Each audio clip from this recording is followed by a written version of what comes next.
안녕하세요. 토요미스터리 디바제시카입니다. 1969년 짐이 곧 국가다라는 명언을 남긴 바로 유명한 루이 14세. 자, 그의 왕정하에 프랑스에서는요, 한 수수께끼 인물에 대한 이야기가 전해지고 있습니다. 수수께끼 인물이 누구냐고요? 그는 무장 병사들의 감시 속에 당시 최고의 군사 책임자였던 육군 장관 루브아 후작의 특별 관리를 받았고요. 루이 14세의 명에 따라 아무런 재판도 거치지 않고 바로 감옥에 갇혀버립니다. 그게 뭐가 특별하냐고요? 특별할 수 있어요. 왜냐면 그는 감옥에 갇힌 것뿐만 아니라 얼굴에는 이렇게 가면이 씌워진 채 평생을 정체불명의 사나이로 살아야 했거든요. 문제는 과연 그가 누구냐는 거예요. 일명 철가면 사나이. 이 철가면 사나이는요, 프랑스에서 가장 외지고 삼엄한 교도소였던 피네롤 감옥에 있었다고 합니다. 1664년에 이곳으로 새로운 교도관이 부임하게 돼요. 그 이름은 생마르스였어요. 그는 그 교도관으로 부임하기 전까지 상부의 절대적인 신임을 얻고 있었고, 그로 인해 여기까지 오게 된 거거든요. 그런데 이상하게도 그에게까지 이 수감되어 있는 철가면을 쓴 정체불명의 죄수에 있어서만은 많은 게 제한적이었습니다. 최고 군사 책임자 육군 장관 루브아 후작, 제가 아까 말씀드렸죠. 그가 이렇게 명령을 합니다. 자, 누구도 가까이 갈 수 없는 방향 쪽으로 독방에다가 그를 수감하고 감시병들이 그의 이야기를 아무것도 엿들을 수 없도록 문은 다중으로 만들어 놓으며 식사는 특식을 포함해서 하루분을 하루에 한 번 다 한꺼번에 줘라. 그래야 접근을 최소화할 수 있으니까요. 그리고 이 식사마저도 지정한 간수장만이 직접 갖다 줘야 한다라고 명령합니다. 그러면서 하는 얘기. 어떤 일이 있어도 이자가 하는 말에 귀를 기울이지 말고 본인에게도 쓸데없는 말을 하면 죽음을 면치 못할 것이라고 전해라라고 얘기하죠. 자, 그렇다면 이 철가면 사나이는 도대체 뭔데 얼굴에는 가면을 쓰고 있어. 그런데 다른 외부인들과의 접촉은 차단돼. 그런데 이상하게 대우는 제대로 받아. 게다가 이 죄수에게 들어가는 많은 돈들은 프랑스 왕실에서 직접 지불을 했던 거예요. 사실 이 감옥에 오기 전 철가면 사나이는 이미 프랑스의 다른 악명 높은 감옥 이곳저곳을 옮겨 다녔다고 합니다. 그런데 매번 이송이 될 때마다 4명에서 5명 이상의 병사들과 함께 다녔고요. 게다가 일부러 큰 돈을 지불하면서까지 프랑스어를 알아듣지 못하는 이탈리아 인부를 사용하면서까지 이 사람을 주변하고 차단시키면서 기밀을 유지하면서 이송을 한 거예요. 왜요? 그 철가면의 사나이가 다른 감옥으로 이송이 될 때마다 정말 철저한 준비 작업이 이루어졌다고 해요. 그가 새로 투옥하게 될 독방, 그곳의 위치, 그리고 가구까지 모든 게 상부의 지시하에 이루어졌습니다. 그런데 문제는 그의 이름도 죄명도 얼굴도 아무도 알지 못했다는 거예요. 자, 그가 받았던 특혜를 좀 알아볼게요. 그를 직접 관리했던 그 루브아 후작은요, 그가 부탁하는 게 있다면 가능한 모두 들어줘라. 그리고 가능하면 호화스러운 식사를 지급하고 식사 시에 간수장일지라도 그의 앞에서는 기립하라고 얘기합니다. 마치 왕족 또는 귀족들이 받아야 할 예우를 그에게 요구한 거예요. 이게 말이 되냐고요? 이상하잖아요. 안 그래요? 그래서 교도관으로 부임했던 생마르스도 이 정체불명의 죄수에게는 정중한 태도를 보여야 했다고 합니다.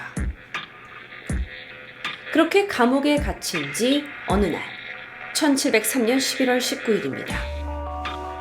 갑작스러운 건강 악화로 그가 바닥에 쓰러집니다.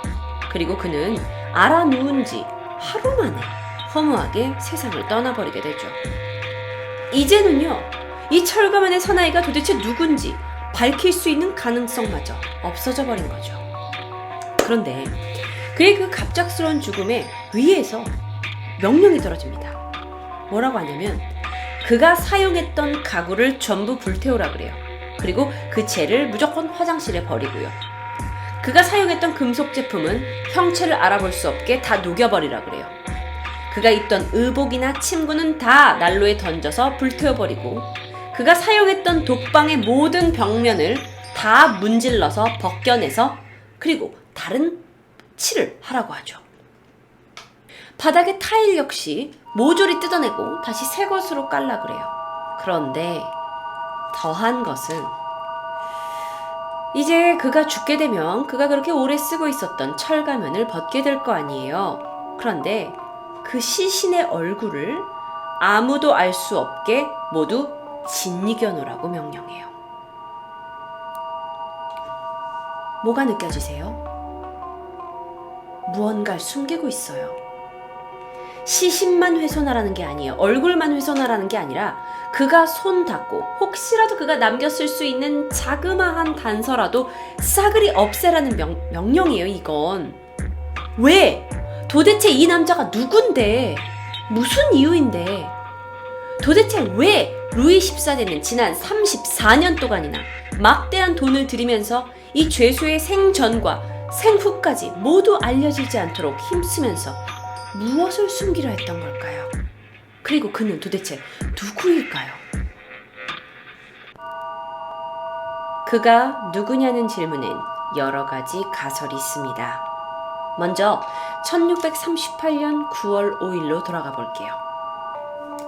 이날은 프랑스의 왕 루이 13세와 그의 왕비가 장차 왕위를 이어받을 첫 아들 루이 14세를 출산한 날이에요. 하지만 그날 이곳의 불은 그렇게 일찍 꺼지지 않았습니다. 분명 아이는 낮 12시경에 낳았는데요. 밤이 되면서 이 꺼지지 않은 왕비의 배에서 또 다른 아이가 세상의 빛을 보게 됩니다. 하지만 이 쌍둥이 출산 소식을 접해 들은 루이 13세와 그리고 그 외의 관리들은, 중요 관리들은 얼마 전 파리 거리에 나돌던 이야기를 걱정해요. 그 이야기가 뭐였냐면 왕비가 출산하기 전에 파리에 양치기 2명이 나타났어요. 그러면서 왕비가 쌍둥이를 출산하면 나라가 망합니다! 라는 이야기를 이제 소문을 내게 된 거죠. 근데 말처럼 쌍둥이를 출산한 거예요. 그러니까 파리 시민들이 이 얼토당토하는 이야기를 마치 사실인 것처럼 믿을 수 있죠. 그렇게 되면 이 나라의 안위가 걱정될 수 있다는 거예요. 그러면서 누군가 제안합니다. 아이의 출생 자체를 숨겨야 한다고요. 그가 정말 그렇다면 그 숨긴 동생을 철가면으로 해가지고 숨겼다는 거예요? 그럼 동생이란 얘긴데? 이 가설에 따르면 루이 14세는 재판도 없이 이 사람을 철가면을 씌워서 수감시켰어요. 그런데 자신의 그 철가면 쓴 사람의 자신의 정체에 대해서 말하거나 철가면을 벗게 된다면 죽이라고 명합니다. 루이 14세는 이 죄수가 죽자 얼굴을 못 알아보게 짓이겨 놓으라고 해요. 딱히 죄를 지은 것도 아닌데 감옥에 왔어요. 근데 얼굴이 알려지는 건 안 돼. 전체를 알려지는 것도 안 돼. 게다가 이걸 관리했던 건 꽤 높은 지위의 군사 책임자예요. 그 얘기는 군사 책임자가 이걸 관리할 만큼 정치 기밀이 이 안에 담겨 있었다는 거죠. 그런데 34년간 철가면 교수만을 위해서 고액 특별 예산을 짰어요? 그렇다면 이건 그의 신분이 낮지 않다는 것을 암시하죠. 정말 쌍둥이 동생이었을까요? 사실 이 철가면의 죄수가 루이 14세의 쌍둥이 동생이었다는 사실을 기록한 문서가 있었다고 합니다. 그런데 이 문서를 기록한 사람이 바로 누구냐? 새로 부임한 교도관 생마르스였어요. 그런데 이 기밀 문서는요, 프랑스 혁명 이후에 그 어떤 기록 보관실에서 비밀스럽게 발견됐다고 합니다. 이 내용 안에는 루이 14세가 태어난 것은 9월 5일 낮 12시경이고 동생이 태어난 건 8시경이었다 라고 기록되어 있다고 해요. 하지만 프랑스에서는 이 기밀 문서가 위조 문서로 밝혀졌다고 정부에서는 밝혔어요. 사실일까요? 자, 또 다른 가설이 있습니다. 그 또 다른 가설은 뭐냐면 이건 굉장히 믿을 만한 사람한테 이야기가 나왔어요. 당시 최고의 사상가였던 볼테르가 이런 발표를 하게 되는데요. 사실 루이 13세는 성불능이에요. 그리고 그의 왕비와 사이가 좋지 않았죠. 왕비의 사진을 제가 보여드립니다. 이거는 볼테르 추기경이고요. 이게 왕비예요. 자, 왕비와 왕의 사이가 좋지 않았어요. 그러면서 왕비는 이 루이 13세와의 사이에서 자식이 없는 게 처음엔 자기 탓이라고 생각을 했죠. 그런데 그녀가 불륜의 관계에 빠져듭니다. 그게 누구였냐면 중요한 직책에 있었던 추기경이에요. 자, 이 추기경과의 불륜 관계를 통해 이 두 사람은 사생아를 출산하게 됩니다. 그런데 왕비가 생각한 거예요. 뭐야?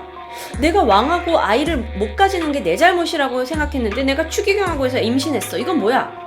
나 왕한테 문제가 있었던 거 아니야? 하면서 왕비는 추기경과 함께 자신들 사이에서 태어난 이 사생아를 루이 13세의 친자식인 것처럼 꾸미자고 둘이 작당 모의를 해요. 그러면서 루이 13세와 잠자리를 가져요. 그리고 나서 임신을 했다고 얘기하고 나중에 아이를 데려오면 되겠다라고 생각을 하게 되죠.